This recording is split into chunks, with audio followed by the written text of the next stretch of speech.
부모님의 말씀을 잘 듣지 않고 늘 불순종하며 바람둥이다라고 하는 별명을 가진 한 아들이 있었습니다. 하루는 이 아들의 마음의 심경이 변화가 되었는지 하나님 앞에 나와 간절히 기도하기 시작했습니다. 하나님, 저 예쁜 여인과 결혼하게 해 주신다면 저의 모든 잘못된 삶을 이제 다 청산하고 열심히 하나님만을 경외하겠습니다. 그리고 아름다운 가정, 행복한 가정을 잘 이루어서 하나님을 믿는 좋은 가정의 모범이 되도록 하겠습니다. 하나님, 저 예쁜 여인과 결혼하게 해 주십시오. 간절히 하나님께 기도하며 열심히 이제는 다니지 않던 교회도 열심히 출석하기 시작하고 신앙생활도 열심히 하기 시작했습니다. 그 점점 바뀌어가는 아들을 본 부모님 또한 열심히 아들을 격려하며 아들을 위해 기도해 주겠노라 라고 하였습니다. 드디어 목사님의 눈에도 열심히 교회 출석하며 섬기는 이 아들이 보였던지 그 예쁜 여인과 중매를 해주며 만나게 하고 드디어 결혼할 수 있도록 하나님께서 모든 길을 인도해 주셨습니다. 그리고 목사님께서 주례를 할 때에 내가 하나님 앞에 서약한 것과 같이 하나님을 잘 믿는 믿음의 가정을 꼭 이룰 수 있도록 끝까지 믿음의 경주를 다 해야 한다. 그리고 서약과 하나님 앞에 서원까지 하고 결혼식을 잘 마쳤습니다. 그런데요, 3살 버릇 80까지 간다라는 속담처럼 얼마 지나지 않아서 또다시 바람을 피기 시작했습니다. 처음 바람을 필 때는요, 내가 하나님 앞에 서원도 하고 기도도 하고 그리고 목사님 앞에서도 서약까지 하고 맹세까지 했는데 이렇게 바람을 피면은 행여나 하나님께서 내 생명을 걷어가지 않을까 노심초사하며 불안하기 시작했습니다. 그런데요, 한 번 바람 피워도 괜찮고 2번 바람 펴도 괜찮고 3번 바람 펴도 이제 아무 이상이 없자 바람을 펴도 괜찮겠구나 생각한 나머지 매일매일 바람 피며 외부로 외도하기 시작을 했습니다. 그러다가 3년이 지난 어느 날 큰 배를 타고 크루즈 여행을 가게 되었습니다. 그런데 예기치 못한 기상예보와는 다른 큰 풍랑을 만나게 되었습니다. 그때 그 배 위에서 이 아들이 생각하기를 내가 행여나 하나님 앞에 불순종하여서 서원한 것을 잘 지키지 못해서 나를 심판하는 것이면 어떡하지? 라는 생각이 들었는데 이내 평안한 마음으로 이렇게 생각하기 시작했습니다. 이 배에는 나 혼자만이 아니라 수백 명이 타고 있는데 설마 하나님께서 나 혼자 나만 심판하시기 위해서 이 배를 이 풍랑 가운데에 가라앉히기야 하겠느냐? 그렇진 않을 거야 라는 생각에 평안한 마음으로 있었습니다. 그런데 하나님께서 나지막한 음성으로 이 아들에게 이렇게 말씀하시는 것입니다. 애야, 내가 너같이 불순종한 사람 이 수백 명을 이 크루즈로 모으기 위하여 3년이나 걸렸단다. 참 우스운 이야기이기도 하지만 이 이야기가 시사하는 바는 참 그렇습니다. 하나님께서는 끝까지 서원한 것을 갚으시기를 원하십니다. 하나님께서는 그 자녀들이 하나님과 약속한 언약의 말씀을 잘 지키는지 그렇지 않는지를 늘 불꽃 같은 눈동자와 같이 보시며 지키시는 분이십니다. 여러분, 오늘 본문에서도 하나님은 이스라엘 백성들에게 가나안이라는 이 축복의 땅을 선물로 주고자 하나님께서 친히 그 하신 명령을 다 지켜라. 그리하면 이 축복의 땅뿐만 아니라 이후의 삶의 모든 인생의 여정 가운데에 하나님께서 더 큰 축복으로 너희들에게 주실 것이다 라고 말씀하신 명령이 기록되어 있습니다. 그러면 오늘 본문 말씀을 통해 하나님께서 이스라엘 백성들에게 지키라 하신 이 명령, 이 3가지를 함께 살펴보고 기도하도록 하겠습니다. 먼저 첫 번째 명령은 모든 율법의 말씀을 기록하라 라고 하는 명령입니다. 우리 다 함께 본문 3절의 말씀을 함께 읽겠습니다. 본문 3절의 말씀입니다. 시작. 요단을 건넌 후에 이 율법의 모든 말씀을 그 위에 기록하라. 그리하면 내 하나님 여호와께서 내게 주시는 땅 곧 젖과 꿀이 흐르는 땅에 내가 들어가기를 내 조상들의 하나님 여호와께서 내게 말씀하신 대로 하리라. 아멘. 하나님께서는 모세를 통해서 이스라엘 백성들이 가나안 땅에 들어가기 위해 이 요단강을 건넌 다음에 율법의 모든 말씀을 다 기록하라라고 먼저 명령하십니다. 여러분, 여기서 주목할 단어 두 가지가 있는데요. 첫 번째 단어는 요단을 건넌 후라고 하는 단어입니다. 여기서 요단을 건넌 후라고 할 때 이 후의 원어의 의미를 보면요, 건너자마자 바로 즉시라는 의미를 가지고 있습니다. 건너고 나서 언제든지 내가 원할 때에 이곳에서 저곳에서 하나님의 말씀을 기록하라라고 한 것이 아니고요, 요단을 건너자마자 바로 즉시, 즉각적인 의미로 바로 행동하라라고 이렇게 말씀하십니다. 이스라엘 백성들이 요단을 강을 건넌 다음에 군사들을 재정비하고 그리고 천막을 재정비하고 모든 기구들을 재정비하는 것이 먼저가 아니고 가장 먼저 하나님의 말씀대로 그 말씀을 다 기록하라라고 하신 것입니다. 여러분, 그 이유에 대해서 두 번째 주목할 단어가 젖과 꿀이 흐르는 땅이라고 하는 단어입니다. 여기서 이 젖이라고 하는 단어, 히브리어 할라브라고 하는 단어는요, 살찌다라고 하는 뜻을 가지고 있습니다. 그러니까 살이 많이 오른 큰 소가 내는 우유가 바로 젖에 해당되는 단어입니다. 살이 많이 찐 소, 그리고 꿀이 많다라고 하는 것은, 소가 살이 많이 찌고 꿀이 많다라고 하는 것은 비옥한 목초지가 잘 형성되어 있고 그리고 풀과 꽃들이 풍부하고 많다라고 하는 것을 의미합니다. 이런 젖과 꿀이 흐르는 땅이라고 할 때 이 흐르는이라고 하는 원어의 의미는요, 그냥 흐르는 것이 아니고요, 계속 끊임없이 멈추지 않고 계속 흐르는 그런 진행의 의미를 가지고 있습니다. 여기서 우리가 알 수 있는 중요한 점은 가나안 땅이 그만큼 풍요로운 목초지와 그리고 꽃들이 아주 많은 비옥한 땅이었다라고 하는 것입니다. 애굽에서의 오랜 노예 생활과 그리고 40년 동안 광야에서 방황하였던 이스라엘 백성들이 이 가나안 땅이 마치 꿈과도 같은 땅이었을 것입니다. 더군다나 범람하였던 요단강을 어떻게 해요? 하나님께서 다 마르게 하셔서 그 마른 땅을 기적적으로 걸어갔을 때에, 그 꿈과도 같은 땅에 이르렀을 때에 이스라엘 백성들의 마음이 과연 어떨까요? 하나님, 여기가 좋사오니 이곳에 영원히 머무르게 해주십시오. 이런 감탄사가 나오지 않았겠습니까? 오히려 이 목초지, 이 풍부한 물, 이 풍부한 꿀과 우유가 가득한 이 땅에서 더 이상 전쟁 없이 저들과 함께 다툼 없이 좋은 곳을 서로 나누어서 이곳에 머무는 것이 더 좋지 않겠습니까? 이런 생각을 할 법합니다.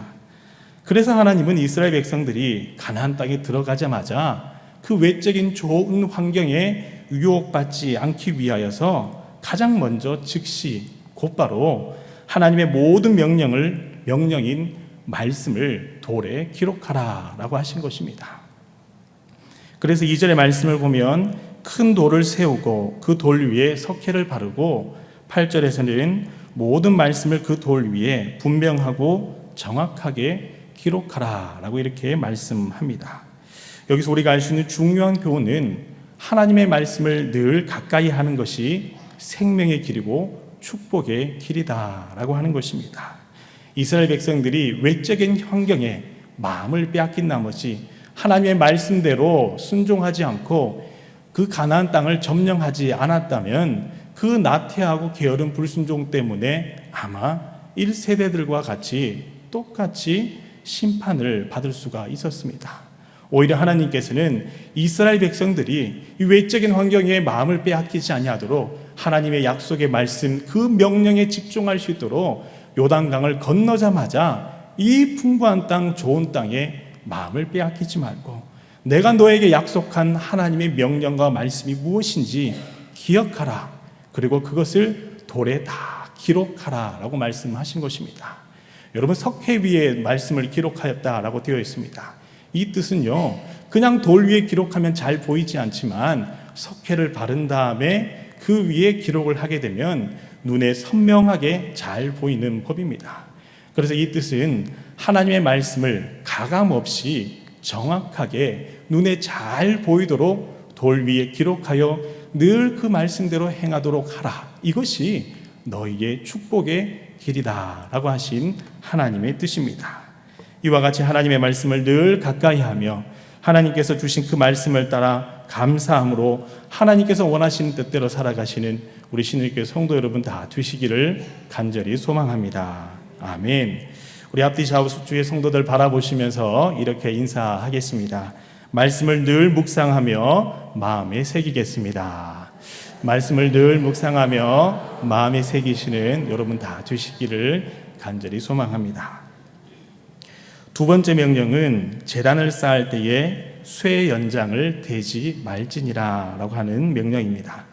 다 함께 우리 본문 5절의 말씀을 함께 읽겠습니다. 본문 5절의 말씀입니다. 시작. 또 거기서 내 하나님 여호와를 위하여 제단 곧 돌단을 쇠퇴 그것에 쇠 연장을 대지 말지니라. 아멘. 여러분, 여기서 쇠 연장을 댄다라고 하는 것은 제단을 만들 때에 그 돌이 처음에는 거친 돌입니다. 그래서 연장을 대어서 그 거친 표면에 쪼아 평평하고 매끄럽게 다듬는 작업을 하는 것을 쇠 연장을 댄다라는 말로 씁니다. 그런데 하나님은 아무것도 하지 말고 있는 그대로의 거친 돌을 사용하라라고 말씀하십니다. 왜일까요? 그 이유는 두 가지 정도로 유추해 볼 수 있습니다. 첫 번째는요, 제단을 만들 때 철기를 사용하여 돌을 매끄럽게 다듬는 이 작업은 당시 가나안 종교의 관행이었기 때문입니다.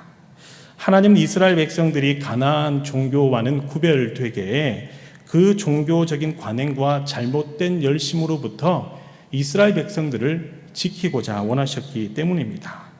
당시 가나안은 계절에 따라서 섬기는 신을 바꾸는 관행이 있었습니다.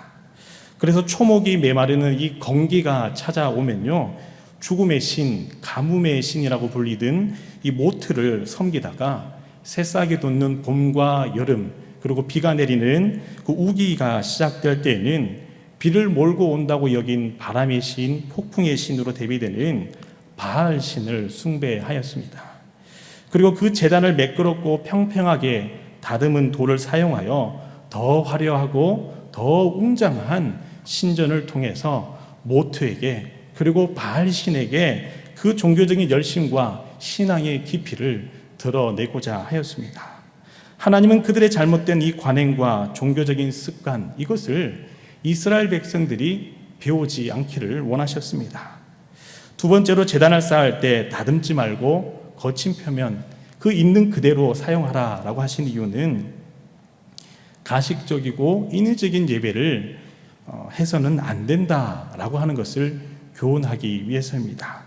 여러분, 가나안의 신화를 보면요, 건기와 우기, 이 우기에 대해서 설명할 때에 가뭄의 신, 그리고 죽음의 신인 모트와 그리고 이 바람의 신인 바알 신이 끊임없이 늘 다투고 싸우기에 모트 신이 이길 때는 건기가 찾아오고 이 바알 신이 이길 때는 우기가 찾아온다라고 생각을 하였습니다.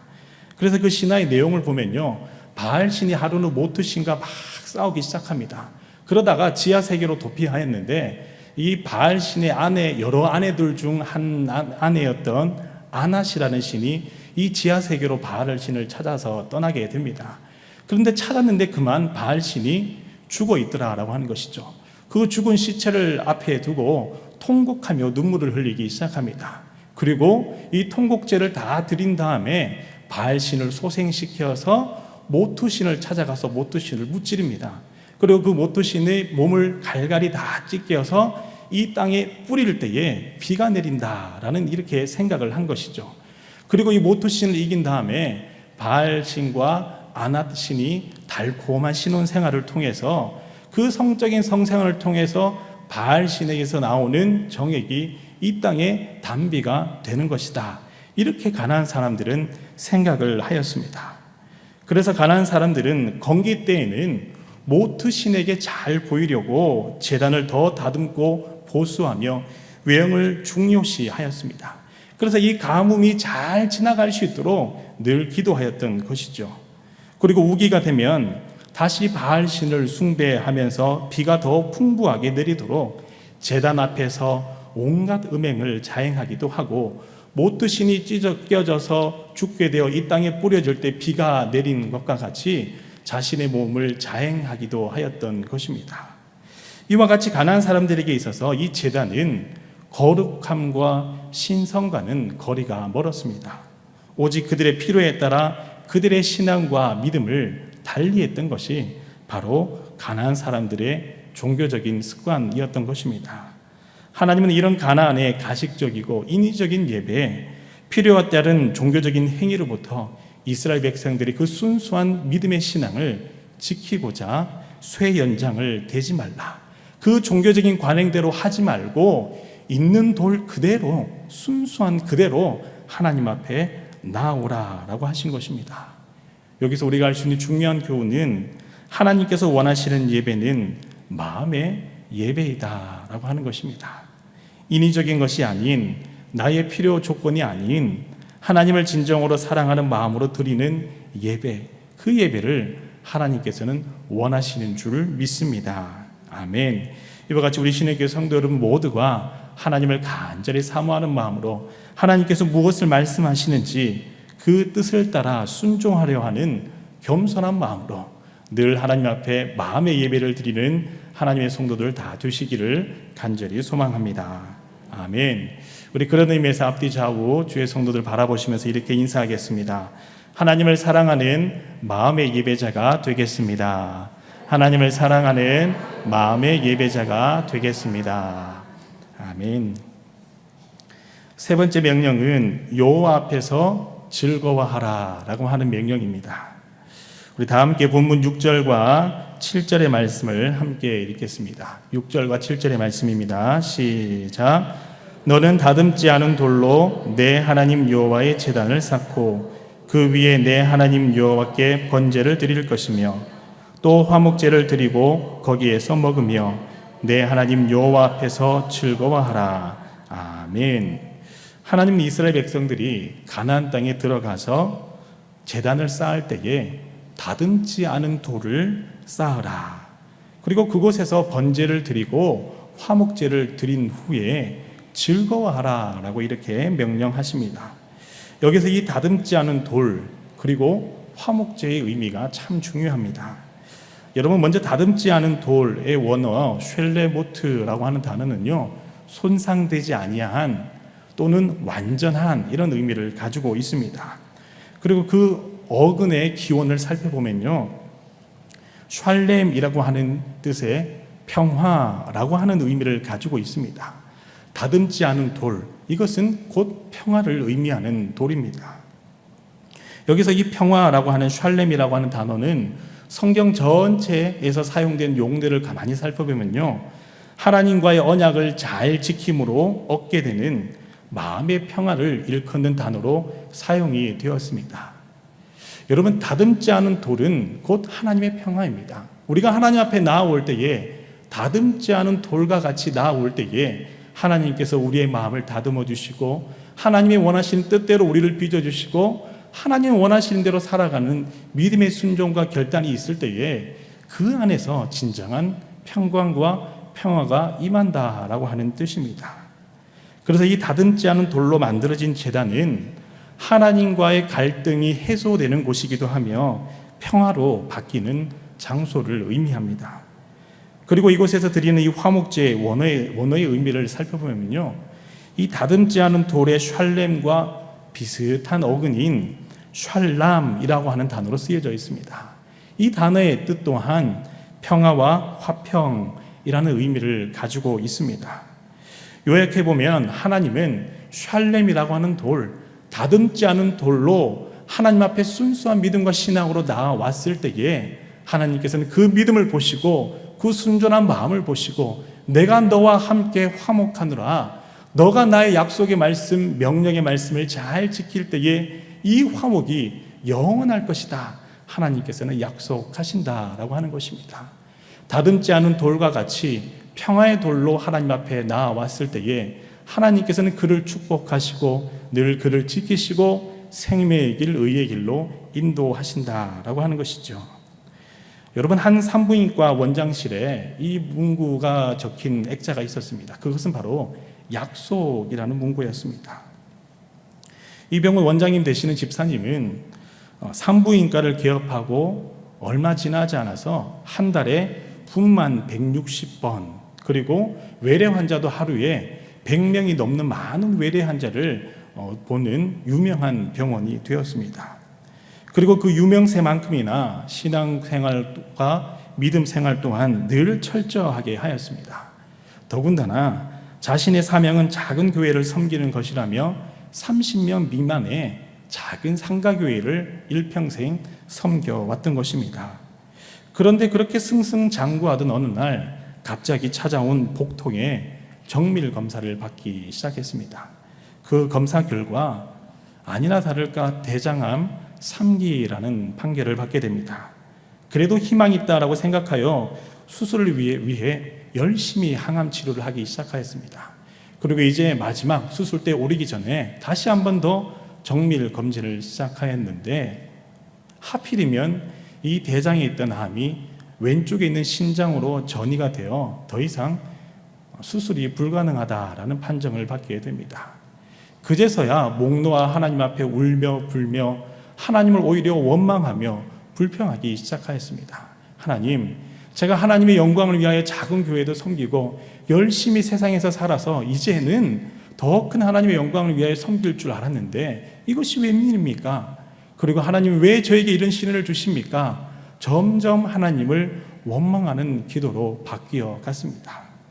그러다가 하루는 지친 마음의 병상에 누워 있는데 어릴 적 하나님 앞에 서원하였던 그 기도 제목, 하나님과 했던 약속이 떠오르게 되었습니다. 그 집사님은 장애를 가진 부모님 아래, 그리고 가난한 농사꾼의 아들로 태어났습니다. 아버지도 장애를 가지고 있었고 어머니도 장애도 가지고 있었던 가난한 농사꾼의 아들이었기 때문에 하나님 앞에 늘 기도할 때, 하나님, 제가 커서는요 의사가 되어서 저희 어머니와 아버지를 치료하고 도와주는 의사가 되겠습니다. 그리고 우리 어머니와 아버지와 같이 가난한 사람들을 위하여 섬기며 아낌없이 베풀어주는 그런 의사가 되겠습니다. 저에게 지혜를 주시고 명철을 주셔서 꼭 의사가 되게 해주십시오. 늘 하나님 앞에 이렇게 서원 기도하였습니다. 그런데 정작 잘 나가는 의사가 되고 유명해지자 그만 30명 미만이라는 작은 상가교회, 이곳에서 섬기는 그것만 해도 충분하지라고 하는 생각에 열심히 그 일에만 매진된 나머지 하나님과의 약속을 잊어버리기 시작한 것입니다. 집사님은 하나님 앞에 자신이 서원을 지키지 못했다라는 것을 드디어 깨닫고는 하나님 앞에 이 서원을 지킬 수 있도록 하나님, 히스기야와 같이 저의 생명을 연장해 주십시오. 그 서원을 끝까지 지킬 수 있도록 조금이라도 생명을 연장해 주십시오. 하나님 앞에 간절히 기도하기 시작했습니다. 그리고 마침내 대장의 반을 절제하고 그리고 신장의 한쪽을 다 절제하는 큰 수술과 그리고 어려운 항암 치료를 다 받고서는 1년이 지난 뒤에 자신의 병원에 출근할 수 있게 되었습니다. 출근하자마자 가장 먼저 한 것이 큰 액자를 구입해 그곳에 약속이라는 두 글자를 기록하고 붙이는 것이었습니다. 그 뒤로부터는 늘 출근할 때마다 하나님의 약속이 무엇인지 다시 한 번 더 기억하며 오늘도 그 약속을 따라서 순종하는 삶이 되게 해달라고 하나님 앞에 겸손히 기도하며 하루를 시작한 것입니다. 오늘 본문에 기록된 이 신명기 말씀 또한 하나님과의 한 약속, 이 명령을 너희들이 잘 지킬 때에 하나님께서 이것도 주고 저것도 주며 더 많은 것을 너에게 축복할 것이다 라고 하시는 하나님의 약속의 명령이 기록되어 있습니다. 하나님은 인위적으로 다듬은 돌, 내 생각과 내 마음대로 만들어 놓은 돌을 세워놓고 하나님께 예배 드리는 것을 원치 않으십니다. 오히려 부족할지라도 다듬지 않은 돌, 겸손한 돌, 순수한 마음으로 하나님 앞에 나와 하나님의 약속의 말씀을 붙들고 그 말씀을 따라 지킬 때에 하나님은 약속된 평강을 허락하시는 분이신 줄 믿습니다. 아멘. 여기서 우리가 알 수 있는 중요한 교훈은 하나님의 뜻은 자녀들의 평강과 축복이다라고 하는 것입니다. 자녀들이 하나님의 약속의 말씀을 잘 지키고 그 말씀에 귀를 기울이며 겸손한 마음으로 순종할 때에 그곳에서 진정한 기쁨과 즐거움이 찾아오는 법입니다. 그래서 하나님께서는 다듬지 않은 돌로 제단을 쌓고 그곳에서 너희가 드리는 화목제, 그 화목제를 드리고 즐거워하라 라고 말씀한 것입니다. 여러분은 하나님 앞에 어떠한 마음가짐으로 나아오십니까? 다듬은 돌로 나아오십니까? 아니면 다듬지 않은 돌로 부족하지만 죄송하지만 하나님 앞에 순수한 마음으로 나와 하나님의 뜻이 무엇인지 겸손하게 그 뜻에 귀를 기울이십니까? 우리 신의교회 성도 여러분 모두는 다듬지 않은 돌로 부족할지라도 그 다듬지 않은 돌로 하나님 앞에 나와 하나님 앞에 화목제를 드리며 하나님의 뜻이 무엇인지 그 뜻에 귀를 기울이며 말씀대로 순종하는 그리고 축복의 길로 걸어가는 여러분 다 되시기를 간절히 소망합니다. 아멘.